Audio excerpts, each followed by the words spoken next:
Hello everyone, कैसे आप सभी? आई होप आप सभी अच्छे होंगे। मैं ठीक हूँ, पहले से बहुत बेहतर हूँ। और आप लोगों को मेरा फेस देख के लग रहा होगा कि पहले से थोड़ा रिकवर हुआ है।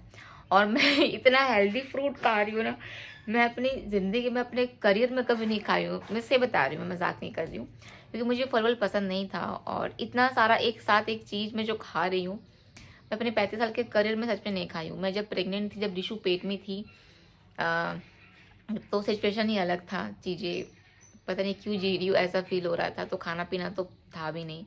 मतलब मैं इतना डिप्रेशन में चली गई थी जब डिशू पेट में थी। तो आप लोगों को पता है वजह क्या है।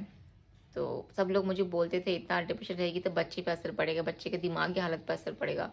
और जब मेरी डिलीवरी हुई, मेरा मन में बस एक ही चीज़ था कि मेरा बच्चा एबनॉर्मल मत हो, क्योंकि मैंने खाना पीना नहीं खाया, उल्टी, डिप्रेशन में थी, दिन भर रोती रहती थी, हालत बहुत नाजुक था।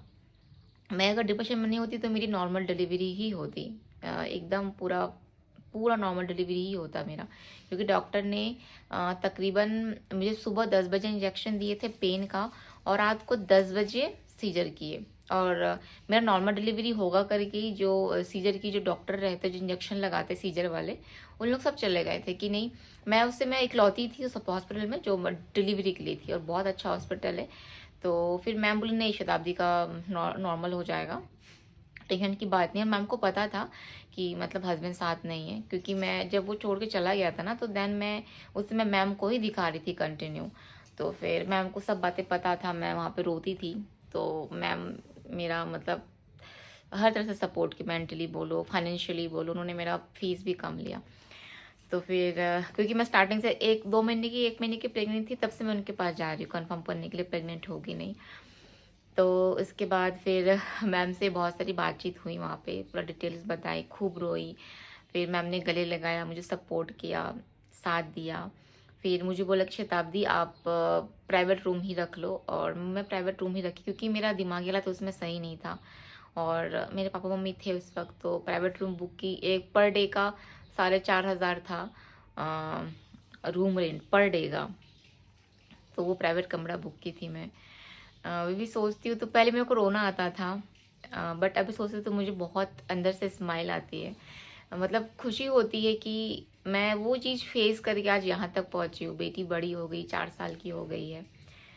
तो सच में मतलब उसी समय से कमी रही मेरी लाइफ में सब चीज़ें की, प्यार बोलो खाना पीना बोलो, मानसिक संतुलन, फाइनेंशियल कंडीशन, सब चीज़ें मेरी बहुत ज़्यादा ख़राब थी। तो सफ़र तो बहुत की हूँ जब डिशू पेट में थी। तो फिर मेरा डिलीवरी, हाँ, मेरा डिलीवरी के बाद मैं आप लोग से बात कर रही थी।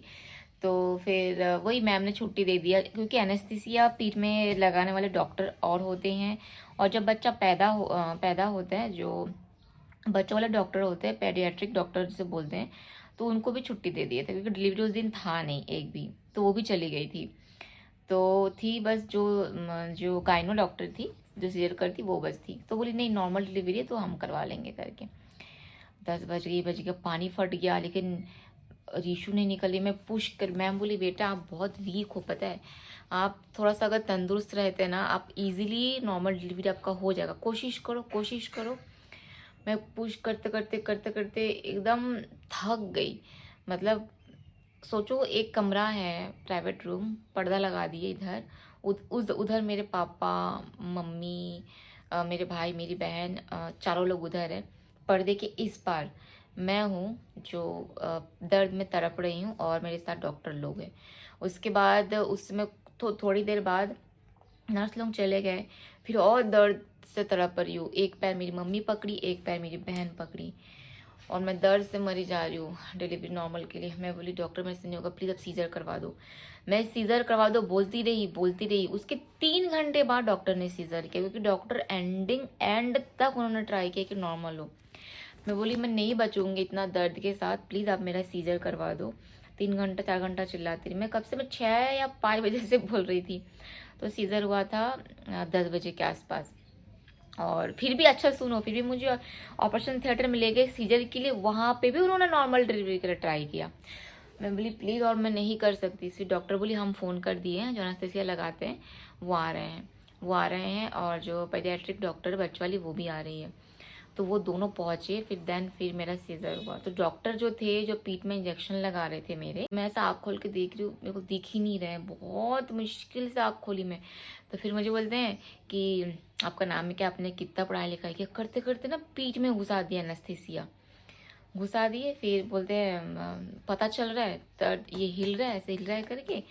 तो मैं बोली नहीं, फिर मुझे लिटा दिया। धीरे धीरे कमर का नीचे का हिस्सा पूरा सुन्न हो गया। उसके बाद मेरे साथ एक डॉक्टर बैठी थी, वो मेरे से बात करती रही जब तक पेट काट रहे थे, मतलब जो भी प्रोसीजर रहता है, मेरे से बात करती रही। जब रीशु पैदा मैं बेहोश हो गई, क्योंकि एनेस्थीसिया का असर चढ़ रहा था। तो उसके बाद का स्टोरी आप लोगों को पता है, मतलब बेटी हुई, मैं देखी भी नहीं। फिर नेक्स्ट डे जब मैं ऐसा आँख खोली तो मेरा बच्चा मेरे पास नहीं था। मैं बहुत रोई, मेरा बच्चा कहाँ है, मेरे को एक पल के लिए लगा कि शायद नहीं है। फिर क्योंकि सिचुएशन ऐसा था, क्योंकि वो अंदर में सांस नहीं ले पा रही थी, पेट के अंदर उसका सांस अटक गया था। तो उसके बाद डॉक्टर बोले कि नहीं, दूसरा हॉस्पिटल में। मैं बोली नहीं, मुझे दिखाओ, क्योंकि हमने मोस्टली ऐसे पिक्चर में देखा हुआ है ना कि माँ को झूठ बोला जाता है कि बच्चा दूसरा हॉस्पिटल में है, कहीं और है करके। तो मैं बोली कि शायद मुझे झूठ बोल रहे हैं लोग। मैं बोली नहीं, मुझे मेरा बच्चा दिखाओ वीडियो कॉल में। फिर पता चला मम्मी से, मम्मी बोली हाँ वो दूसरा हॉस्पिटल में ही है, मैं खुद छोड़ के आई थी। फिर भी मुझे डर लग रहा था कि नहीं आप भी झूठ बोल रहे हो। मैं तरफ तेरी मैं जो बच्चों वाली डॉक्टर है, मैं उनसे भी बात की। मैं बोली मैम मतलब मुझे मेरी बच्ची से बात करना है, मैंने आपकी बच्ची स्वस्थ है, मतलब कोई मुझे फोटो नहीं दिखा रहा है। क्यों सब बोलते हमने फोटो ही नहीं खींचा, हम कहाँ से दिखाए। मैं बोली दुनिया भर के लोग फोटो खींचते, जब भी पैदा होता है दुनिया भर के लोग फोटो खींचते हैं, तुम लोग कैसे फोटो नहीं खींचे। मतलब मैं वो चीज़ ना बिलीव ही नहीं कर पा रही थी। जहाँ पे सी सेक्शन में छुट्टी आई थिंक 4 से 5 दिन में मिलते, मैं 2 दिन पहले छुट्टी ले ली। उठ नहीं पा रही हूँ मैं, उठ ही नहीं पा रही हूँ, क्योंकि पेट कटा है, कैसे उठोगे। फिर नीचे वो क्या बोलते हैं, यूरिन का पाइप लगा हुआ है, वॉक भी करना आपको पाइप पकड़ के। बहुत मेरा मानसिक संतुलन खराब था उस समय। ले दे के मैं 2 दिन पहले छुट्टी ले ली। फिर डॉक्टर बोले शताब्दी आपको छुट्टी हम नहीं दे सकते। मैं बोली मैं अगर अपनी बच्ची को नहीं देखी ना, मैं और बीमार पड़ जाऊंगी, प्लीज़ मुझे छोड़ दो, मुझे मेरे बच्ची को देखना है। एक तो पति नहीं है, बच्ची को देखना है। फिर उसके बाद डॉक्टर ने मुझे छुट्टी दिया। मैं बोली कहाँ रखूँ मेरे बच्ची को, कौन सा हॉस्पिटल में रखूँ, मुझे वहाँ ले चलो। फिर हम वहाँ से सीधा उस हॉस्पिटल में गया जहाँ मेरी बच्ची एडमिट थी। उसको देख के मैं इतना रोई, फूट फूट के रोई। तो मैं यहाँ पे छोटा सा क्लिप मैं लगा दूंगी।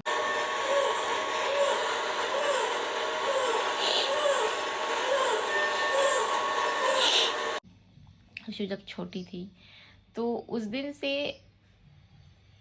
मतलब एक होता है ना कि माँ तो बन गई, लेकिन माँ बनने के बाद जो खुद का केयर करना होता है, खाना पीना सोना, मेरा कुछ भी नहीं हुआ। इवन सोच लो 5 साल ही हो गया ना, क्योंकि ऋषु पेट में थी 9 महीना, वो पकड़ के अभी 4 साल की, वो पकड़ के 5 साल ही हो गया। 5 साल से मेरा खाना पीना नहीं है, मैं रात को सोती नहीं हूँ और टेंशन में रहती हूँ, डिप्रेशन में रहती हूँ, जिस वजह से आज मेरा सब कुछ खराब हो गया, सब कुछ खराब कर बैठी मैं।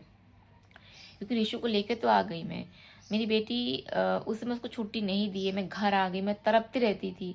मेरा छाती में ऐसा पूरा दूध भर जाता था, पूरा कपड़ा चुआता था, मेरे को अलग से निकालना पड़ता था। इतना रोती थी, इतना रोती थी, मतलब ऐसा ना कलेजा फट जाता था। मैं रोज इसकी जो मैम है अभी भी पता नहीं वो मैम वैसे जुड़ी है, पता नहीं मेरे ब्लॉग्स देखने के लिए, मगर देखती है, उनको भी यूट्यूब खोलने का शौक था। तो वो मतलब मेरे से परेशान हो गई थी। मैं हर मतलब पूरे दिन जब तक मैम प्लीज़ मेरी बच्ची को छुट्टी दे दीजिए, आपकी बेटी बीमार है।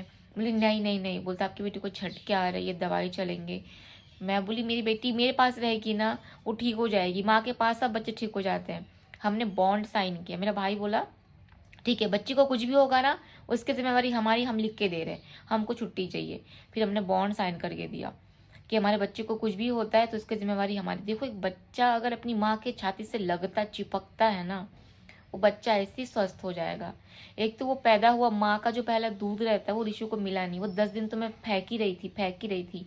ठीक है, अब उसको बाहर का पैदा हुई, उस बाहर का दूध पी रही है, वो कैसे स्वस्थ रहेगी बताओ। एक माँ के दूध में कितनी ताकत, कितनी शक्ति होती है, आप लोगों को पता होगा। दुनिया भर का मिनरल्स, बीमारियों से लड़ने की ताकत एक माँ के दूध में भरी रहती है।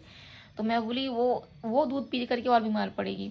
जब मैं उसको देखी उसके यहाँ पे हम लोग दूध पिलाते, पोछी भी नहीं थी, यहाँ पे ऐसा बह रहा था। मेरे को इतना दुख लगा, मेरे बच्चे को दूध पिला के सूख गया, इधर पोछे भी नहीं लोग। तो उसी में नहीं, मेरी बच्चा मेरे पास रहेगी। फिर ज़बरदस्ती लड़ झगड़ के बॉन्ड वॉन्ड साइन करके रीशु को हम लोग घर में लेके आए थे। वो लेके आई, फिर उसी दिन से मैं यूट्यूब चैनल शुरू की, उसी दिन फिर वीडियो बनाना शुरू की। तो खाना पीना उठना, मुझे मालिश कभी मिला नहीं है। मेरी बेटी को मैं प्रॉपर मालिश की, कम से कम 6 महीने तक, 8 महीने तक, 1 साल तक प्रॉपर मालिश की। 2 टाइम करती थी, सुबह शाम। मेरी खुद की मालिश नहीं हुई। आफ्टर डिलीवरी जो केयर रहता है, लड्डू वड्डू, फल फ्रूट, दुनिया भर का चीज़ें, ये मैं कुछ नहीं खाती थी, होता ही नहीं था मेरे से।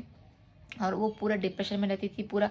आप लोग देखे ही हो, रीशु जब तक 2 साल तक थी, 2 साल 3 साल तक, तब तक तो मैं बस रोती ही रहती थी ब्लॉग्स में। रोना रोना, डिप्रेशन, खाना पीना सही नहीं। तो देन अब जाके 1-1.5 साल हुआ है, मैं हैप्पी रह रही हूँ, खुश रह रही हूँ। लेकिन वो अब मेरे हैबिट में बन चुका था कि मुझे भूख नहीं लगती, मुझे खाना नहीं अच्छा लगता खाना। तो फाइनली अब डॉक्टर लोगों से बहुत सारी बातें हुई है। अब मैं समझ चुकी हूँ कि मैं अगर ऐसे रही तो मेरी आयु ज़्यादा दिन नहीं रहेगी। और मेरे लिए मेरी बेटी का फ्यूचर, मेरी बेटी, उसको डॉक्टर बनाना है, उसको आगे बहुत ऊंचाई तक पहुंचाना है। देन उसके बाद मैं फिर फ्री। तो मैंने बहुत सारे ख्वाब संजोए हुए हैं। मैं लाइफ में आगे तो बढ़ चुकी हूँ, लेकिन कुछ चीज़ें हैं जो मुझे पीछे भी खींचती है। तो जो चीज़ें मुझे पीछे खींचती है ना, उसको पीछे ही छोड़ के अब मेरे को आगे बढ़ना है। देन लाइफ में बहुत जल्द खुशियाँ आने वाली, आप सभी को मैं गुड न्यूज़ देने वाली हूँ बहुत जल्द। मे बी मैं 1 से 2 हो जाऊँ, हम 2 से 3 हो जाए, मे बी ऐसा हो सकता है। अब बस आप लोग का आशीर्वाद चाहिए, आप लोग की ब्लेसिंग्स चाहिए। मैं ज़िंदगी में खुश रहना चाहती हूँ, हैप्पी रहना चाहती हूँ, और अपने तरीके से रहना चाहती हूँ, बहुत हुआ रोना धोना। तो फाइनली आप लोग को मैं मेरे प्लेट्स दिखा रही हूँ, और ये मेरा रोज का डेली का रहेगा, डेली का। ये देखिए, ये मेरा आज का सुबह का नाश्ता है। काजू थोड़ा सा फ्राई कर ली थी घी के साथ। ये एक अनार है, किशमिश बहुत सारा, 2 खजूर, 2 अखरोट, 1 अंजीर, और 2 बादाम और एप्पल। ये अभी का नाश्ता है। फिर बनाऊंगी मैं ओट्स। तो मैं जब डॉक्टर से मिली थी, जो जो साइकोलॉजी वाली जो डॉक्टर थी, उन्होंने मुझे ऐसा समझाया जैसे मेरे माँ बाप नहीं समझाते, माँ बाप लोग वैसे समझा रही है। मैं बोली डॉक्टर तो लग ही नहीं, जैसा लग रहा है मेरे घर की मेंबर ही मेरी दोस्त है। सुन इधर, अब बैठ। इतना अच्छे तरीके से समझाई है। फिर मेरी उनसे बहुत सारी बातें हुई। तो उन्होंने, डॉक्टर ने बोला कि मेरी बॉडी में बहुत सारे हार्मोन इम्बैलेंस भी हुए हैं, बहुत ज़्यादा, और मेंटली मैं बहुत डिप्रेस्ड भी हूँ। तो उन्होंने मुझे कुछ सेशन भी दिए। तो फिर मैं बोली नहीं, मैं सेशन नहीं करूँगी। उन्होंने मुझे कुछ कुछ चीज़ें बताई, मैं उस चीज़ में फोकस करूँगी, और बस, और क्या। मे बी आप लोग को इस साल के एंड तक मैं अपने तरफ से कुछ गुड न्यूज़ दे दूँ। हो सकता है कुछ लोगों को थोड़ा लगे कि नहीं, मतलब नहीं करना चाहिए आपको, कुछ लोगों को लगे कि नहीं करना चाहिए, बट डिसीज़न तो एंड में मेरा ही होगा, क्योंकि जीना मेरे को, ज़िंदगी मेरी है। और सब लोग अपने अपने एक्सपीरियंस शेयर करते हैं, ज़रूरी नहीं कि हर इंसान ख़राब ही हो।